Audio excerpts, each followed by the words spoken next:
Aproveitando esse tema, eu queria elogiar ou parabenizar que o Bolsonaro vetou o fundão eleitoral de 6 bi, tá? Pelo LDO. menos agora, inicialmente, na LDO. Lei de Diretriz Orçamentária. Mas aparentemente tem uma tal de LOA, né? Que é...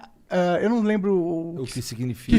Lei Orçamentária Anual. Anual. Isso. Que ele pode, daqui no final do mês até, ele pode incluir novamente o fundo eleitoral com uma verba um pouco menor, tipo de 4 bilhões, mas assim, ainda assim, acima da verba que era antes, que era de 2 bilhões. Isso. Então, Bolsonaro, parabéns. Mandou bem. Mas esse veto... mantenha o veto. Mantenha o veto e mata esse negócio. Inclusive, se você puder trabalhar pra...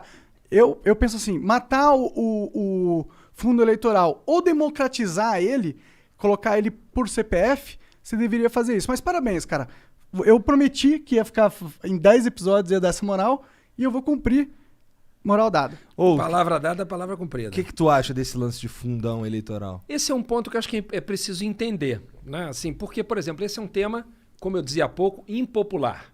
Né? Assim, as pessoas pensam assim, dinheiro para fazer política, isso será que deve ter? Vamos dizer como é que era antes de ter o fundo eleitoral, né? Que foi criado, sei lá, 4 anos atrás. Né? A primeira eleição foi a eleição de 2018, que teve fundo eleitoral. Essa decisão de criar o fundo eleitoral veio na sequência de uma decisão do Supremo que proibiu doação de empresas para partidos e candidatos. Tinha os problemas do Caixa 2 e tal. Não só isso, Igor, tinha também. Mas não é só por isso que é errado, a cada 4 anos, todos os caras que vão fazer leis no país e que vão governar o país, bater na porta de empresa para pedir dinheiro para sua campanha. Porque aí a empresa coloca umas cordinhas nele. Isso cria uma dependência do mundo político em relação ao mundo do dinheiro, a quem tem dinheiro, que não é boa para democracia nenhuma. Assim, o que deve valer é voto e não dinheiro. As pessoas devem chegar ao poder, né? E aí eu vou falar em relação ao próprio Bolsonaro, né? Contra quem eu votei contra ele. Mas ele chegou pelo voto lá. Ele não chegou pelo dinheiro. Não foi o dinheiro que o elegeu. Eu tenho uma série de críticas à forma como ele fez a campanha. Eu acho que a maneira de tratar as informações foi uma maneira distorcida, mas não foi pelo dinheiro que ele chegou lá. E eu acho que uma democracia é isso com todos os problemas que ela tem. Eu acho que o Brasil está passando por um momento péssimo. Eu adoraria que ele não tivesse sido eleito, mas foi. Foi decisão da população, do povo. Então, eu acho que é o voto que deve decidir quem se elege, não quem tem melhores relações com empresas que dão dinheiro. Quando isso foi proibido pelo Supremo, corretamente, criou-se um problema de, tudo bem, a empresa não pode doar, mas como é que você financia as eleições? O dinheiro tem que sair de algum lugar. Doação individual, talvez? Poderia sair. E eu toparia que fosse com uma condição. Que fosse a doação individual, ela fosse limitada a um valor igual por pessoa. E ela não Perfeito.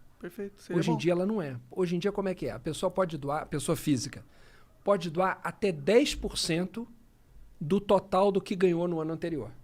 Ora, 10% do homem mais rico do Brasil. Então quem vai representar esse cara, quem o homem mais rico do Brasil quer dar para ajudar, para representá-lo, vai ter muito mais dinheiro do que quem quer representar, por exemplo, o trabalhador. Então eu não acho isso correto. Agora, se fosse assim, o máximo que pode doar é um salário mínimo por pessoa. Beleza. Que aí você está igualando todo mundo. Sim. O fundo eleitoral, então, veio para tentar criar um mínimo de igualdade. Agora, qual foi o problema? O problema é a distorção, é o exagero, é o volume, é o tamanho. E não se tomaram outras medidas, que eu acho que poderiam ter tomado, para você fazer campanha com menos dinheiro. Por exemplo... Desculpa só te cortar aqui, mas é que você falou uma coisa que linka com algo que você falou agora há pouco, que era que antes tinha uma distorção que os caras iam lá pedir arrego para os grandes empresários. Isso. Porém, do jeito que o fundo eleitoral está construído, agora esses senhores mudaram. Agora eles são os líderes partidários. Os presidentes de partidos. Mas isso é uma distorção, tipo, a gente só mudou quem era o carrasco, mas a gente ainda está numa situação onde existe um carrasco. Você tem razão. É preciso, como você disse bem, pensar formas de democratizar isso para impedir que sejam as burocracias partidárias, as direções partidárias que se mantêm lá por muitos anos às vezes, que definam quem que vai ser o beneficiado, quem vai ser o escolhido. Tá certo, né? E aí tem algumas medidas que podem ser tomadas, inclusive na forma da gente escolher os candidatos, por exemplo. Democratizar quem são os escolhidos pelos partidos, abrir essa decisão. Eu tenho uma sugestão, inclusive. Pode falar. Podia ser por CPF. Em que sentido, assim? Tem o fundão eleitoral, que é 2 bi. Sim. Divide ele por 220 milhões de pessoas, sei lá quantos hoje vivem no Brasil, ou quem pode eleger, divide por as pessoas votantes, os cidadãos votantes do Brasil, divide essa grana igualmente em todo mundo. Você pode falar assim, ó, eu quero R$5 para esse candidato, R$5 para esse partido, R$5 para... Aí você escolhe, entendeu? Eu acho uma excelente ideia. O que acontece, Monark? Isso que você está propondo é, no fundo, transformar, ou melhor, igualar a distribuição de dinheiro à distribuição de voto. Correto, você está distribuindo o poder de decidir para quem vai o dinheiro. Né? Você está tirando de uma cúpula e está dando para todo o país. Acho que é uma ótima ideia. Ideias como essas, acho que servem para aperfeiçoar o modelo. Agora, é errada a ideia de que você pensa assim, não, o ideal era não existir fundo eleitoral. Por quê? Não, cada um devia fazer dinheiro, campanha com seu dinheiro. Aí eu pergunto, quem que poderia bancar a sua campanha? Os caras ricos. Aí você diz assim, então o Congresso vai ser povoado por quem tem muito dinheiro? Será que um Congresso que é feito só de gente que tem muito dinheiro vai fazer leis boas para quem pega ônibus? Entende? Quer dizer, então não é tão simples quanto parece. E acho que o Congresso errou de não fazer outras coisas que poderia ter feito para reduzir o custo da campanha. Por exemplo, o meu partido, né, lá no Rio de Janeiro, o PSB. Lá no Rio de Janeiro nós elegemos 46 deputados federais no estado. Aqui em São Paulo são 70 deputados federais, né? Então, vamos pegar o exemplo aqui de São Paulo, do estado de São Paulo. Cada partido no ano que vem pode apresentar 150% do número de vagas que tem. Então, o PSB pode apresentar 105 candidatos a deputado federal, o PSDB, o PV, o Novo, o PSL, o PT, todos eles.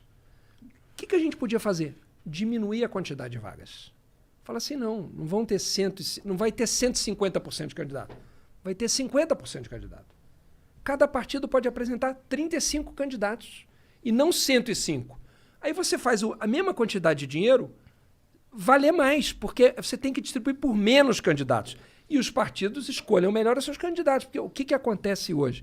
Os partidos, como tem 105 vagas, eles tentam catar o máximo de candidato possível para somar o máximo de voto para eleger o máximo de gente. Entende? Então o partido acaba quase que pedindo para as pessoas serem candidatas. Não é bom. O bom é que seja candidato quem quer ser candidato. Sim. E que o partido faça uma avaliação de quem tem mais chance. Enfim, ou até abra a decisão de quem vai ser candidato para a população. Não é? Quer dizer, tem países em que as pessoas escolhem quem vai ser candidato, quem escolhe é o eleitor comum. Por exemplo, o que foram as primárias lá nos Estados Unidos que escolheram o Joe Biden, né? Uhum. Quem vota? Qualquer eleitor. Obrigar o partido a ter primária. Por exemplo. Legal. Não, que aí se abre a decisão, tira da cúpula e compartilha, né?